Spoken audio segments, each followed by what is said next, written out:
ಆತ್ಮೀಯ H16 news ಅರ್ಥಾತ್ ಸಿದ್ದರಾಮಯ್ಯ ಸ್ವಾಗತ. ನಾನು ನಿಮ್ಮ MI ಅಥವಾ ಮಲ್ಲಪ್ಪ ಜೀವದವರ ಆತ್ಮೀಯರೇ.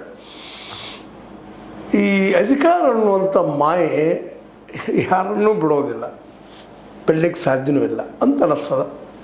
ನೋಡ್ರಿ, ಈಗ ರಾಮಲಿಂಗಾರೆಡ್ಡಿ ಅವರು ನಮಗೆ ಯಾಕೆ ಕೊಡಲಿಲ್ಲಪ್ಪ ನೀವು ಬೆಂಗಳೂರು ನಗರಾಭಿವೃದ್ಧಿ ನನಗೆ ಕೊಡ್ತಾನೆ ಇದ್ರಿ ಹಿಂದೆ ಅಂಥೇಳಿ ಬೆಳಗ್ಗೆ ಎದ್ದ ತಕ್ಷಣ ರಾಜೀನಾಮೆ ಕೊಟ್ಬಿಟ್ಟಿದ್ದಾರೆ. ದೊಡ್ಡ ಗದ್ದಲ ನಡೆದ್ಬಿಟ್ಟದ. ಇದನ್ನು ಯಾವ ರೀತಿಯಾಗಿ ನಮ್ಮ CM DK ಶಿವಕುಮಾರ್ ಅವ್ರು ಬಗೆಹರಿಸ್ತಾರೋ ನಾವು ಬಗೆಹರಿಸ್ತೀವಿ ಅಂತ ಹೇಳ್ತಾ ಇದ್ದಾರೆ. ಅವ್ರ ಬೆಂಬಲಿಗರು ಸಾಕಷ್ಟು ಗದ್ದಲ ಮಾಡ್ತಾ ಇದ್ದಾರೆ. ಒಟ್ಟಲ್ಲೇ ಪ್ರಥಮ ಚುಂಬನಂ ದಂತಭಗ್ನಂ ಅಂದಂಗೆ ಆಗಿದೆ DK ಶಿವಕುಮಾರ್ ಅವರು. ಒಂದು ಕಡೆಗೆ ರಾಮಲಿಂಗಾರೆಡ್ಡಿ ಅವ್ರಿಗೆ ಎಲ್ಲಿ ಡೆವಲಪ್ ಆಗ್ತದೆ ನೋಡೋಣ. ಅದು ಸಾಯಂಕಾಲವರೆಗೆ ಏನೇನು ಆಗ್ಬೋದು, ಏನಿಲ್ಲ. ಈಗಂತೂ ರಾಮಲಿಂಗಾರೆಡ್ಡಿ ಅವರು ಸ್ಪಷ್ಟವಾಗಿ ಹೇಳ್ತಾ ಇದ್ದಾರೆ, ನಾನು ವಾಪಸ್ ತೆಗೆದುಕೊಳ್ಳೋದಿಲ್ಲ. I am confirm, I am with the decision which has taken.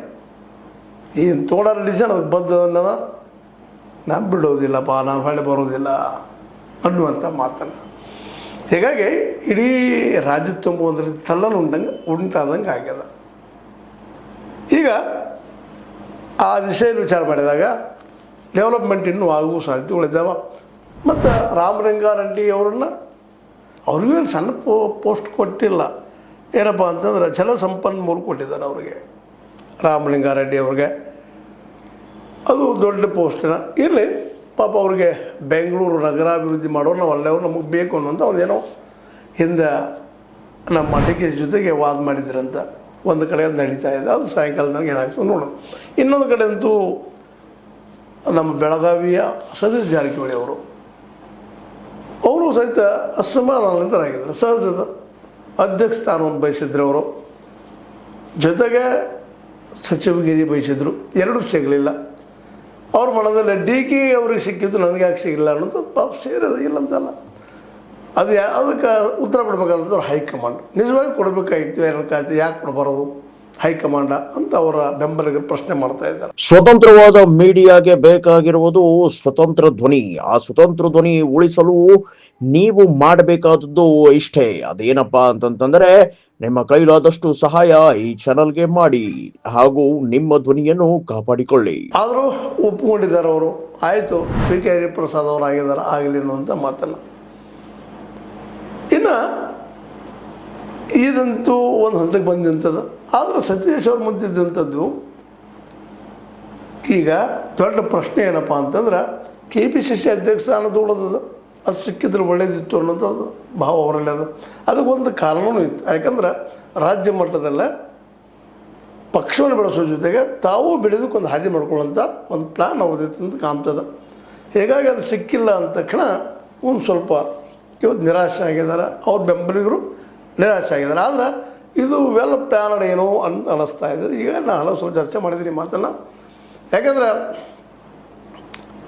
ಈ ಸತೀಶ್ ಅವರಿಗೆ ಅಧ್ಯಕ್ಷ ಸ್ಥಾನ ಕೊಟ್ಟರೆ ಮುಂದಿನ 2028ರಲ್ಲಿ ಒಂದು ವೇಳೆ ಪಕ್ಷ ಆಡೋದಕ್ಕೆ ಬರೋದಾದ್ರೆ ಅವ್ರಿಗೆ ನಾ ಅಧಿಕಾರ ಬಿಟ್ಟು ಕೊಡಬೇಕಾಗ್ಬೋದು. ಒಂದು ವೇಳೆ ದೊಡ್ಡ ಬಹುಮತ ಆರಿಸಿ ಬಂದ್ರೆ ಅನ್ನೋಂಥ ಭಯನೂ ಈ ನಮ್ಮ DK ಶಿವಕುಮಾರ್ ಮನದಲ್ಲಿರ್ಬೋದು. ಅದು ಹೈಕಮಾಂಡ್ ಮೇಲೆ ಹಾಕಿ ಏನೋ ಗೊತ್ತಿಲ್ಲ ಒಳಗೆ ಏನೋ ನಡೆದ ಅಂತ ಅನ್ನಿಸ್ತದೆ.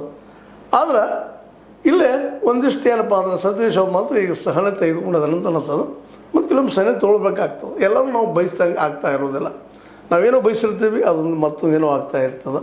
ಆದರೆ ಇವತ್ತು ಅವರಿಗೆ ಅದಕ್ಕಿಂತಲೂ ಮುಖ್ಯ ಬೆಳಗಾವಿ ಮೇಲೆ ಹಿಡಿತ ಅನ್ನುವಂಥದ್ದು. ಅದಕ್ಕಾಗಿ ಸಚಿವಗಿರಿ ತೊಗೊಂಡ್ರು ಅಂತ ಎರಡರಲ್ಲಿ ಒಂದು ತೊಗೊಳಪ್ಪ ಅಂದಾಗ ಅಧ್ಯಕ್ಷ ಸ್ಥಾನ ಬೇಡ ನಮಗೆ, ಇದು ಇರಲಿ ಅಂತೇಳಿ.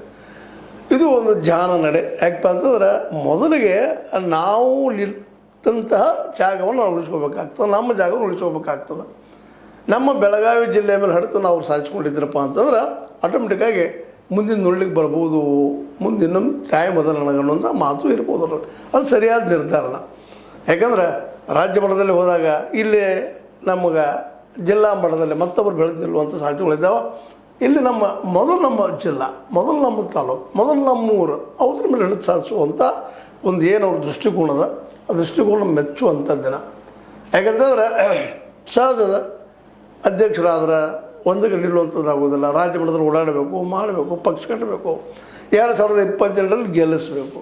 ಗೆಲ್ಲಿಸ್ತಾ ಇದ್ದರೆ ಸೋತ್ರ ತಮಗೂ ಲಾಸ ಮತ್ತು ಇವರದ್ದು ಸಾಧ್ಯ ಆಗಲಿಲ್ಲಪ್ಪ ಅನ್ನೋಂಥ ಒಂದು ಆರೋಪನೂ ಆಗ್ತದೆ ಅನ್ನೋದು ಹಲವು ರೀತಿಯ ಚಿಂತನೆ ನಾವು ಮಾಡಿಕೊಂಡು ಸತೀಶ್ ಅವರು ಇವತ್ತು ಬೆಳಗಾವಿಯ ಜಿಲ್ಲೆಯನ್ನು ಹಿಡ್ಕೊಂಡು ಅಂದರೆ ಇಲ್ಲೇ ಉಸ್ತುವಾರಿ ಮಾಡ್ತಾರೆ, ಇಲ್ಲೇ ಒಂದು ಮಂತ್ರಿಗೆ ಏನು ಮಾಡ್ಕೊಂಡ ಮತ್ತು ಆಲ್ರೆಡಿ ಅವರಿಗೆ ಈ ಮೊದಲು ಇದ್ದಂತಹ ಲೋಕೋಪಯೋಗಿ ಇಲಾಖೆನ ಕೊಟ್ಟಿದ್ದಾರೆ, ಅದರ ರೀತಿಯಿಂದ ಅವ್ರಿಗೂ ಅನುಕೂಲ ಆಗುವಂಥದ್ದು ಅದ.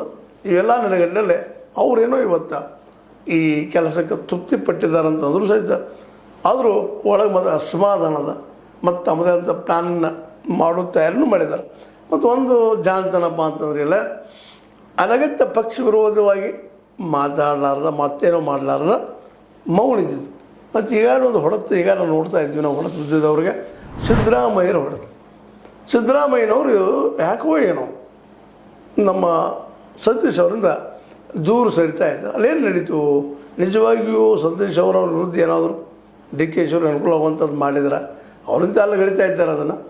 ಆದರೂ ಅವರ ಅಂದರೆ ನಮ್ಮ ಸಿದ್ದರಾಮಯ್ಯನವರ ವಿಚಾರನ ಗಮನಿಸಿದಾಗ ಅವ್ರು ಇವ್ರನ್ನ ದೂರ ಸರಿದು ನೋಡಿದ್ರೆ ಮೋಸ್ಟ್ಲಿ ನಡೆದ ಕರೆ ಏನೋ ಅಥವಾ ಅವ್ರನ್ನ ನಂಬಿಸಿದಾರ ರೀತಿ ಏನೋ ಅನ್ನುವಂಥದ್ದು.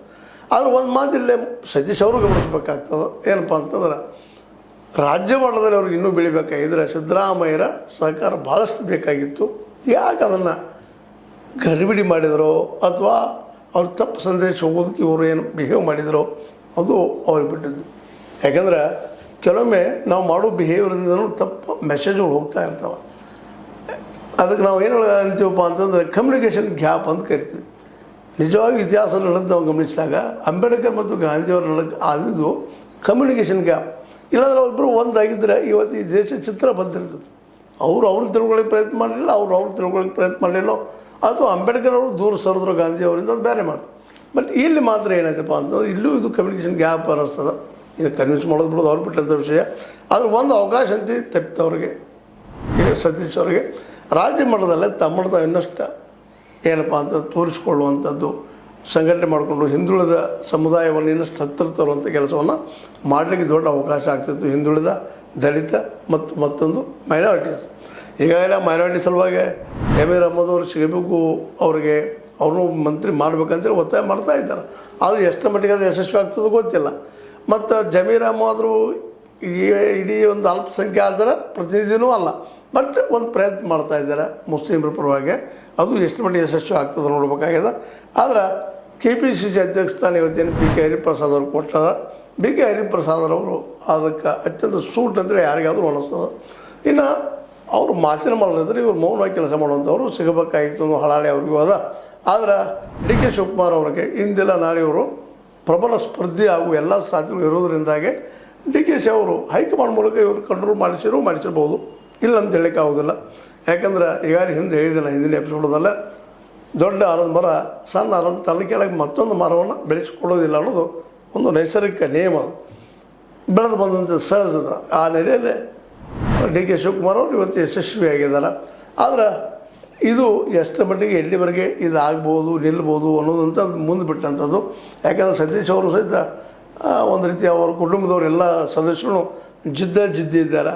ಈ ಹಠವನ್ನು ಹೆಂಗೆ ಸಾಧಿಸಬೇಕು ಅನ್ನೋದಕ್ಕೆ ಅವ್ರದ್ದು ಪ್ಲ್ಯಾನ್ ಮಾಡ್ತಾರೆ ಅನ್ನೋದು ಅಷ್ಟೇ ಏನಪ್ಪ ಅಂತಂದ್ರೆ ವಿಶ್ವಾಸಾರ್ಹ ಮಾತಾಗ್ಯದ.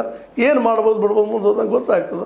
ಬಟ್ ಅವ್ರಿಗೆ ಮೊದಲಿಗೆ ಈಗ ಸೇಫಾಗಿ ತಮ್ಮ ಬೆಳಗಾವಿ ಜಿಲ್ಲೆಯನ್ನು ಇಟ್ಕೋಬೇಕು ಅನ್ನೋಂಥ ಒಂದು ಮನಸ್ಥಿತಿಯಿಂದಾಗಿ ಅವರ ಈ ಅಧ್ಯಕ್ಷ ಸ್ಥಾನವನ್ನು ಬಿಟ್ಟುಕೊಂಡಿದ್ದಾರೆ. ಎರಡರ ಒಂದು ಬಿಡಬೇಕು, ಎರಡರ ಯಾವ್ದು ಮಾಡ್ತೀರಿ ಅಂತ ಕೇಳಿದಾಗ ಅಥವಾ ಆ ರೀತಿ ಮೆಸೇಜ್ ಬಂದಾಗ ಅವರು ಬೆಳಗಾವಿನ ಇಟ್ಕೊಂಡಾರ ಅಥವಾ PWD ಮಿನಿಸ್ಟರ್ಶಿಪ್ ಇಟ್ಕೊಂಡಿದ್ದಾರೆ. ಇದರಿಂದ ಸಹಜವಾಗಿ ಉಸ್ತುವಾರಿ ಅವರಿಗೆ ಬರುವ ಎಲ್ಲ ಸಾಧ್ಯತೆಗಳು ಕಾಣ್ತಾ ಇದ್ದಾವೆ. ಮತ್ತು ಇನ್ನೊಂದು ಮಾತಿಲ್ಲಿ ಗಮನಿಸಬೇಕಾಗಿತ್ತು, ಪಕ್ಷದಲ್ಲೇ ಅದರಲ್ಲೂ ಈ ಸಚಿವರಲ್ಲೇ ಒಂದಿಷ್ಟು ಏನು ಅಸಹನೆ ಸ್ಫೋಟ ಆಗಲಿಕ್ಕಂತದ. ಈಗಾಗಲೇ ರಾಮಲಿಂಗಾರೆಡ್ಡಿ ಅವರು ಅದನ್ನು ತೋರಿಸ್ಕೊಂಡಿದ್ದಾರೆ. ಹಾಗೆ ಇವರು ಒಂದು ಸ್ವಲ್ಪ ಏನು ಧ್ವನಿ ಎಬ್ಬಿಸಬಾರ್ದು ಅನ್ನೋಂಥ ಒಂದು ಆತಂಕನೂ DKC ಅವ್ರ ಮನದಲ್ಲಿ ಇರೋದರಿಂದಾಗಿ ಮೋಸ್ಟ್ ಪ್ರಾಬಲಿ ಉಸ್ತುವಾರಿ ತಪ್ಪಲಿಕ್ಕಿಲ್ಲ ಅನ್ನುವಂಥ ಮಾತು. ಏನೋ ಇರಲಿ, ಇದಂತೂ ಈ ಡೆವಲಪ್ಮೆಂಟ್ಗಳು ಇಲ್ಲಿವರೆಗೆ ಆದಂಥದ್ದು. ಒಂದು ಕಡೆ ರಾಮಲಿಂಗಾರೆಡ್ಡಿ ಅವರ ಏಕಾಏಕಿ ತೆಗೆದುಕೊಂಡಂಥ ಡಿಸಿಷನ್ನ, ಮತ್ತೊಂದು ಕಡೆ ಸತೀಶ್ ಅವರು ಬೀಲಿ ಮೇಲೆ ಕುಳಿತಿದ್ದಾರೆ. ಅಧ್ಯಕ್ಷರಿಗೆ ಬೇಡಿದರು, ಸಿಗಲಿಲ್ಲ. ಕೊನೆಗೆ ಉಸ್ತುವಾರಿ ಉಳಿಸ್ಕೋ ದೃಷ್ಟಿ ಇಟ್ಕೊಂಡು ಸಚಿವಗಿರಿಯನ್ನು ಉಳಿಸ್ಕೊಂಡಿದ್ದಾರೆ. ಇದು ಡೆವಲಪ್ಮೆಂಟ್, ಮತ್ತೆ ಡೆವಲಪ್ಮೆಂಟ್ ಆಗ್ಬೋದು. ಆದರೆ ಇದು ಇಲ್ಲಿಗೆ ನಿಲ್ಲುವಂಥದ್ದಲ್ಲ. ಸತೀಶ್ ಅವರು ಮಾತ್ರ ತಮ್ಮ ಏನು ಮಾಡಬೇಕಾಗಿದೆ ಗುರಿ ಒಂದು ಸಿ ಎಮ್ ಕಡೆ ಹೋಗುವಂಥದ್ದು ಈಗಾಗಲೇ ಅವರು ಅಂದು ಬಿಟ್ಟಿದ್ದಾರೆ ಒಮ್ಮೆಬಿಟ್ಟು ಹಲವು ಸಲ. ನಾನು 2028 ಸಿ ಎಮ್ದು ಕ್ಯಾಂಡಿಡೇಟ್ ಅಂತೇಳಿ ಆ ದಿಸೆಯಲ್ಲಿ ಏನು ಮಾಡ್ಬೋದು, ಈಗಾಗಲೇ ಡಿ ಕೆ ಶಿವಕುಮಾರ್ ಅವರು ಹೆಚ್ಚು ಕಡಿಮೆ ಚೆಕ್ಮೇಟ್ ಇಟ್ಟಿದ್ದಾರೆ. ತಮಗೆ ಸ್ಪರ್ಧಿ ಯಾರೂ ಆಗಬಾರ್ದಂಗೆ ಸಿ ಎಮ್ ಪೋಸ್ಟ್ಗೆ ಆ ಒಂದು ಚೆಕ್ಮೇಟನ್ನು ದಾಟುವಂಥ ಶಕ್ತಿ ಅವರಲ್ಲಿ ಅದ ಇಲ್ಲಂತಲ್ಲ, ಸತೀಶ್ ಅವರಲ್ಲೇ. ಅವ್ರು ಯಾವ ರೀತಿ ಮಾಡ್ಬೋದು ಅನ್ನೋದನ್ನು ಮುಂದಿನ ದಿನದಲ್ಲೇ ಅವ್ರ ನಡಾವಳಿಯಿಂದ ನಾವು ತಿಳ್ಕೊಂಡು ತಮ್ಮದೇ ಚರ್ಚೆ ಮಾಡೋದು ಅಂತ ತಿಳ್ಕೋದ. ಇದ್ರ ಮೇಲೆ ಲೈಕ್ ಆಗಿರ್ಬೋದು, ಲೈಕ್ ಮಾಡಿ ಶೇರ್ ಮಾಡಿ ಕಮೆಂಟ್ ಮಾಡಿ ಜೊತೆ ಸಬ್ಸ್ಕ್ರೈಬ್ ಮಾಡಿ. H16 ನ್ಯೂಸ್ ಅರ್ಥಾತ್ ಸಿದ್ದರಾಮಯ್ಯದು ಸತ್ಯದ ಕೈಗಂಡಿ ವಂದನೆಗಳು. ಆತ್ಮೀಯ ಸಾರ್ವಜನಿಕರಲ್ಲಿ H16 ಅರ್ಥಾತ್ ಸೀತಾರಾಮದಿಂದ ಒಂದು ಮನವಿ. ಈ ಸಂಸ್ಥೆ ಭ್ರಷ್ಟಾಚಾರ, ಅನ್ಯಾಯ, ಅತ್ಯಾಚಾರಗಳಿಂದ ನೊಂದವರ ವೇದಿಕೆ. ಅನ್ಯಾಯಕೋರರ, ಭೂಗಳ್ಳರ, ನಶಾ ಸಾರಾಯಿ ಮಾಫಿಯಾಗಳ ವಿರುದ್ಧದ ಧ್ವನಿ. ರೈತರ, ಕೂಲಿಕಾರ, ಕಾರ್ಮಿಕರ, ಬಿದ್ದ ಸಮುದಾಯ ಜನರ ಧ್ವನಿ. ಬೆಂಬಲವಾಗಿ ನಿಂತು ತನುಮನ ಧನದ ಸಹಾಯಕ್ಕೆ ಸಾರ್ವಜನಿಕರಲ್ಲಿ ಕೋರಿಕೆ. ದಾನದ ಸಹಾಯ ನೀಡಿ ಸ್ವಾತಂತ್ರ್ಯ ಪತ್ರಿಕೋದ್ಯಮ ಉಳಿಸಿ ಬೆಳೆಸಿ. ವಂದನೆಗಳು. ತಮ್ಮನ್ನೇ ನಂಬಿರುವ ಮಲ್ಲಪ್ಪ ಇ ಜೋತಾವರ್. ಈ ಕೆಳಗಿನ QR ಸ್ಕ್ಯಾನ್ ಮಾಡಿ ಅಥವಾ ಈ ನಂಬರ್ ಅಂದರೆ 7411402405ಗೆ ಇಲ್ಲ 9686864852ಗೆ ನೀವು ಫೋನ್ಪೇ ಮಾಡಿ, ಪೇಟಿಎಮ್ ಮಾಡಿ ಅಥವಾ ಇನ್ನಾವುದೇ ಮಾಧ್ಯಮದಿಂದ ಗೂಗಲ್ ಮೂಲಕ ಸಹಾಯ ಮಾಡಿ ಈ ಪ್ರಾಮಾಣಿಕ ಪತ್ರಿಕೋದ್ಯಮವನ್ನು ಉಳಿಸಿ ಅಂತ ಮತ್ತೊಮ್ಮೆ ಮನವಿ. ವಂದನೆಗಳು.